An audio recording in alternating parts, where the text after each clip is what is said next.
Greetings, it is me, Chase, and I'm talking a little bit quietly right now because I gotta be a little bit quiet. It is early in the morning, so hopefully you can still hear me well enough. And anyways, I wanted to make a comment here as I've been observing from the far distance of this whole debate with post-war consensus stuff. I probably shouldn't comment on it. One, because once again, I'm not really following the whole issue because I don't have any interest in it. Um, I I was talking to somebody on Facebook yesterday, and he had just come to the realization that he had spent so much of his life thinking that what was needed in the kingdom, as it were, in Christendom, was to get people theologically literate and all that stuff. And he just realized that it was really just the simple gospel, childlike faith, that is what really is needed. Not everybody just not everybody can do that. Not everybody can pursue great theological schooling. And I was just like, dude, that's pretty much where I'm at. I mean, I've pretty much come to that same conclusion, and I've come to that point where I desire the childlike faith. It's not to say that I desire a simplistic faith. There's still a lot of theology in it. And when I read scripture, there's a lot of theology in my reading. And I'm not saying theology isn't important. Knowing who Jesus is, that's pretty important. All that stuff, and I mean, I'm wearing a jacket right now that kind of seems to imply that I like theology. It's kind of a thing. But I've just come to learn that theology in and of itself benefits nobody, and just I agreed with him. I was like, my desire is that I don't even care to be called a Calvinist anymore. Do I hold to Calvinistic views? Yes, but I don't really care to, like, I'm a Christian first and foremost. I'm not gonna tell you that, like, I'm not gonna begin if you ask me, like, you know my where I belong, I'm not gonna begin with Calvinism. I'm a Christian saved by the blood of Jesus. And however that means to you, whatever that means to you, and like, do you believe in this atonement theory? I don't even care, as long as it's biblical. There's multiple ways to see the atonement, and I've come to believe that. So I believe as a Christian I am saved by the blood of Jesus, who is God in the flesh, and born of a virgin, according to the scriptures, which are inerrant. That's pretty much my confession. It's pretty much it. Like, my primary, if you were to tell me my essential confession, that's what it is: the simple faith handed down to the saints. All that stuff. So for that reason, I've looked at this entire thing, and that's going on, and I was like, man, I feel like a lot of this is because, and I told this guy I was talking to yesterday, I think theology in many ways has actually complicated the Great Commission. Like just all this theology, just packing on theology and stuff. I think it's kind of complicated a little bit. We become prideful and boastful in what we know. I'm certainly guilty of that. I've become very prideful in all the things that I know, and so certain that I'm right, and never welcomed different views that And by the way, if you see kind of smoke stuff here, this is my humidifier. I live here in South Texas, South Central Texas, and we're used to humidity here. Even though I hate it, I absolutely hate humidity. It's just so disgusting. It's just, oh my goodness, it's unbearable. So my body likes it, my mind hates it. But my body and my mind likes the dry weather, which is what we're in right now, because we're approaching winter and stuff. That time of year where it typically gets really dry. My body loves the humidity. It does not like the dryness, so my skin starts to crack and everything like that. My lips become chapped and all that good stuff. So I have a humidifier in my place. It just keeps the place fairly humid for me. Anyways, so that's what that is. Theology, I think, has for me, I know that it's caused me to become quite puffed up and not even realize it. Um, and if that's happening to me, that's how many other people, how many other men is that happening to? And as a result, we fight, rather than just thinking, let me just hear what he has to say, and let me just, maybe I've gotten this all wrong, and I've accepted a particular perspective that isn't like evil. It's not like it's like utterly sinful. I wouldn't say that, but it's just misses the mark. And I should consider what this person has to say. I try to approach, or at least I did try. I still do to some degree. I have a friend, a close friend of mine. I still try to approach eschatology in the same way. I would. I asked this friend of mine, send me the best that you got. Like I want to, and I'm not doing that. I don't say that in like a cocky way, I'm gonna beat the best, but I want to know if I'm right, and I would like him to consider if I'm right. Really think about it, but you have to listen. You have to listen to each person and what they're actually saying. Again, it goes back to theology becoming. Like puffing up with knowledge. So like what Paul's, I'm actually reading 1 Corinthians right now, my daily reading. As he says, I think it's 1 Corinthians, knowledge puffs up.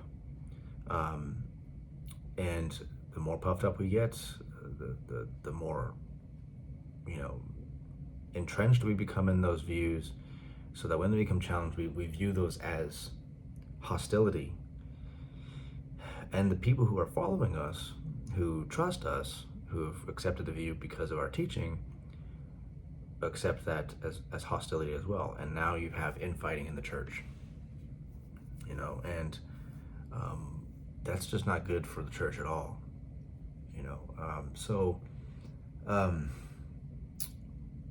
anyways, with all that being said,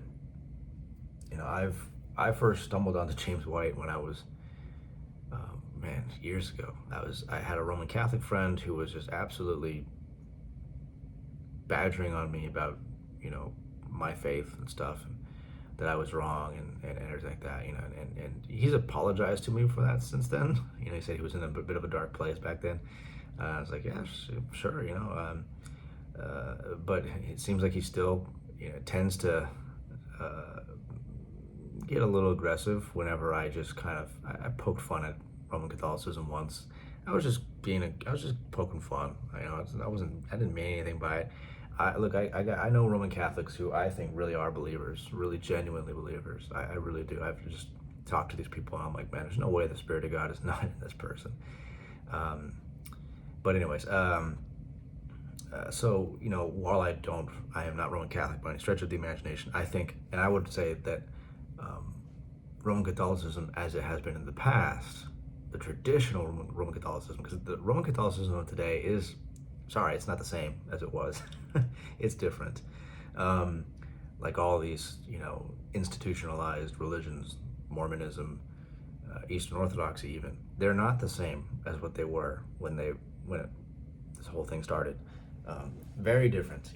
Eastern Orthodox priests of the past condemning Protestants to hell, and Protestantism just a hell-damning heresy. Roman Catholic popes doing that, and yet today you have Roman Catholics today and Eastern Orthodox people today saying, I don't think the Protestants are bound for hell or anything like that. Well, then you're disagreeing with the consensus of your historical church, which I think is kind of important, given that you guys claim to be the historical church. And then, of course, Mormonism. So there's a similar issue there. Mormonism vehemently condemned Protestantism as, wicked heresy and doctrines of demons and everything like that. The Church of Satan, all that stuff like that. And yet today you got Mormons saying, oh, we're Christians, we're Christians just like you Protestants and all you Catholics and everything like that. We're Christians. Okay, well, you disagree with the consensus of your church when it first started. So that's one of the problems with a lot of this stuff, because I'm sorry, it's not what I wanted to talk about. It's just ironic that the churches that claim, the institutionalized churches that claim to be the true church, handed down for however many years and whatever, aren't really the same as what they formerly were. And they may hold to a lot of the same views, but a lot of other ones they don't. So, anyways, sorry about that. But anyways, I had this Catholic friend, and I didn't know what to say to him, you know. So I started looking around on YouTube, and that's where I found James White, and he did a lot of stuff on Roman Catholicism, and I really liked it. It really solidified me in my confidence in what I believed. And I watched all of his debates on Roman Catholicism, and I was just, again, I was really impressed with his performance, his critiques, everything. It was through listening to him that I grew a fondness for Reformed theology, even though I've never truly been Reformed. I've never really been a member of any Reformed church. I've never considered myself confessional at all. I still don't to this day. I don't feel the need to. I find the confessions to be very useful, very helpful to clarify many things, but I don't agree with everything in the confessions. So I've never really went confessional. So anyways, so yeah, there was another area where I was like on fire for, you know, what I believed was the Lord. Maybe today, looking back, might have been for theology. Calvinism, Reformed theology. I started kind of had my own little cage stage Calvinism for a while. You know, every time Radio Free Geneva started, I was like all the other young kids, not reckless, but what was that? Reckless and Reformed movement or something like that. I don't remember. But you know, the young Reformed movement back in 2016 and kind of days and stuff like that. You know, and gosh, it's so crazy to think about 2016 because it wasn't that long ago, but it feels like such a long time ago because of so many things that have happened since then. But you know, every time the Radio Free Geneva theme song came on, we were all just like, yes, here we go. You know, we were all pumped for it. And today, I don't know. I just think I've moved on from a lot of that young, reckless, Reformed, whatever kind of movement. And we're starting to see now that most of it was just a fraud. You know, it was just a trend. It was a movement. A lot of guys are now rejecting Reformed theology. I wouldn't say I have rejected Reformed theology, but I would just say that I don't embrace it at all. I embrace certain tenets of it. I just don't feel the need to embrace all of it. All right. So, anyways. So for years and years, I listened to The Dividing Line, and again, it wasn't just Reformed theology. There's all kinds of stuff. It helped me realize so many problems within the church. Andy Stanley stuff, you know, William Lane Craig stuff, which, you know, today I don't, my opinions of William Lane Craig are nuanced. Anyways, but like so many things. So, I've listened to him and I've enjoyed listening to him and The Dividing Line. And every once in a while, I'll listen to The Dividing Line. Not nearly as much as I used to. So now when it comes to this issue, again, the current issue going on, this post-war consensus concept that Joel Webbin seems to be espousing. I could be wrong. Again, I don't really listen to Joel Webbin, not because I don't like him. But I've been to one of his conferences, had a chance to briefly meet him. Man, I need a new mattress. And, so I had a good time. I actually went to the conference, the one he's been starting. I went to the one with James White. I didn't meet James White, but I did meet James White after his debate. He had a debate in Utah with Jeff Durbin versus the two atheists. I attended that debate, and that was during General Conference, and we were so absolutely exhausted because we were out there in General Conference all day long, and I was just falling asleep, and we were all thinking about, do we want to go see the debate with James White and Jeff Durbin? And I honestly, this is how tired I was. You have a chance to meet James White and Jeff Durbin. I'd never met Jeff Durbin before. I did shake his hand. I walked by him during the break and I just said, Jeff, hey, good to see you. And he gave me a big old space. His eyes are more blue in person than in real life. And he's a tall guy. But anyways, I shook his hand and, that was it. That's all I did with Jeff Durbin. I just shook his hand and, anyways, but, but we were so exhausted that here you have a chance to meet James White and Jeff Durbin and see them debate something you never thought you'd ever see. And yet I was so tired I didn't even care. That's how tired I was. But we decided, all right, let's go watch it. I was like, okay, let's go. All right, I'm probably gonna fall asleep, but I actually was very engaged the entire debate, and it was a good debate. I think James White and Jeff Durbin absolutely, they did a great job. But anyways, so I've admired James White over the years, and now you're sensing a but is coming. Yeah, there is a but coming. One thing that I just, I can't get past, and I've never really have been able to get past is whenever James White would say things like, I've been doing this stuff since such and such has been born, before he was even born. That comes across to me as just really arrogant. Really unnecessary to say. I don't know why he continues to say stuff like that. That just does not show any level of respect. I really don't think it does. Well, he doesn't deserve that kind of respect. Maybe not. I don't know. But I just don't think that's... I just don't... it's hard for me to picture like Paul saying something like that. I just don't, I never liked that. I just, even if it means well, it's not going to come across well, and so I wouldn't say it. I wouldn't recommend anybody say that. Respectfully, I would not, I don't, put it this way, whenever I'm on the streets and I was talking to this young Mormon girl in Utah, this last trip we went on, and she was trying to argue about the church being changed back during, and then she said some name that I was not even familiar with, but it sounded like Constantine, but it wasn't Constantine. I forgot what it was.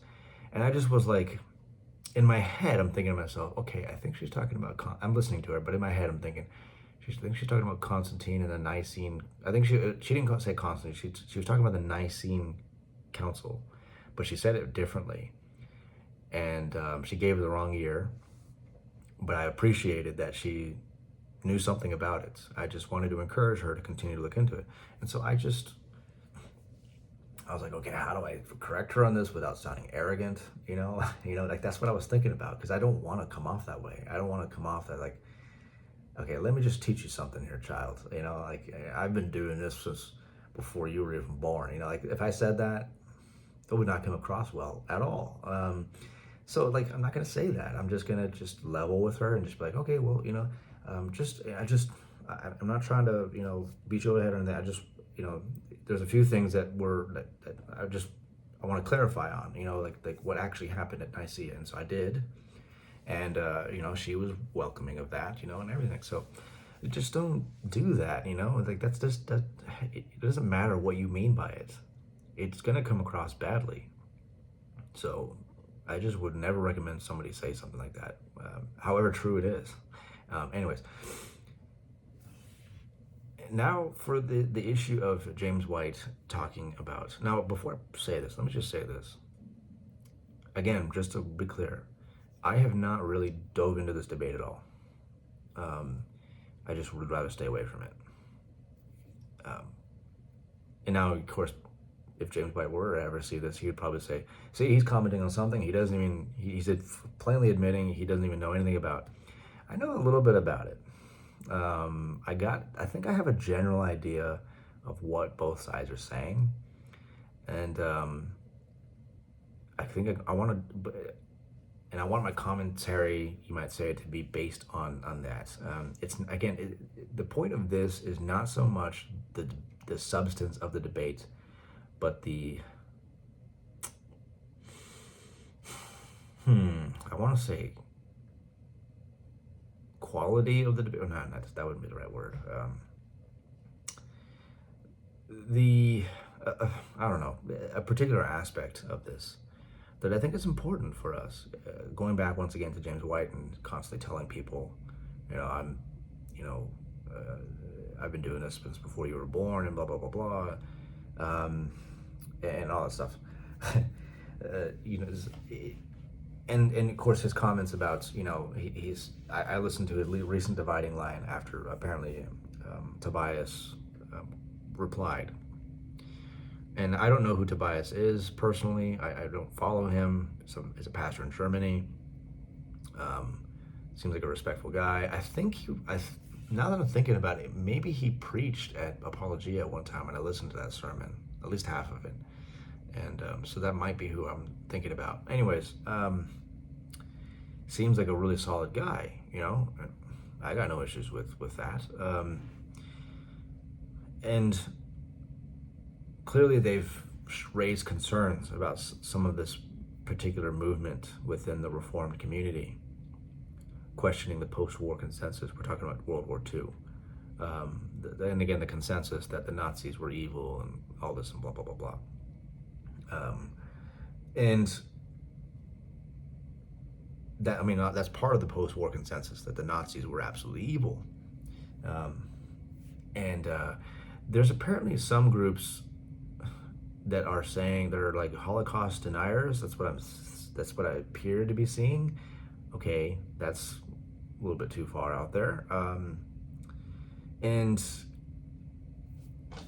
this perspective is questioning various things that we were told were just true about the post-war.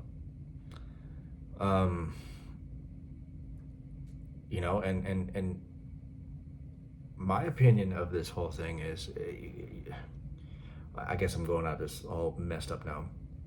A lot of what James White has been saying, and he said on his dividing line, was that he thinks Joel Webben is changing, and he's going to be in a different place than what he was, you know, just a year ago. And I listen to that, and I'm just thinking, and I've got all this stuff going on in my head already. And I'm just like, change in what means? Like, what do you mean by change? It just seems to me, again, all due respect to Dr. James White, it seems like he's conflating two different forms of change. And I get, you know, the concern. I understand, like, and it's good to have concern for Joel Webben and this movement. It's a pastoral concern. That's what Tobias said. He had a pastoral concern for where this was going. That's great. I think that's, I also have the same concern. I have the very same concern. But, and ask questions. So what do you mean by this? Like, what are you trying to say? Are you saying you deny the Holocaust? No, that's not what I'm saying. You know, but there's certain things, and I don't know the details of exactly what they're denying, or they're questioning. But here's what I think. You know,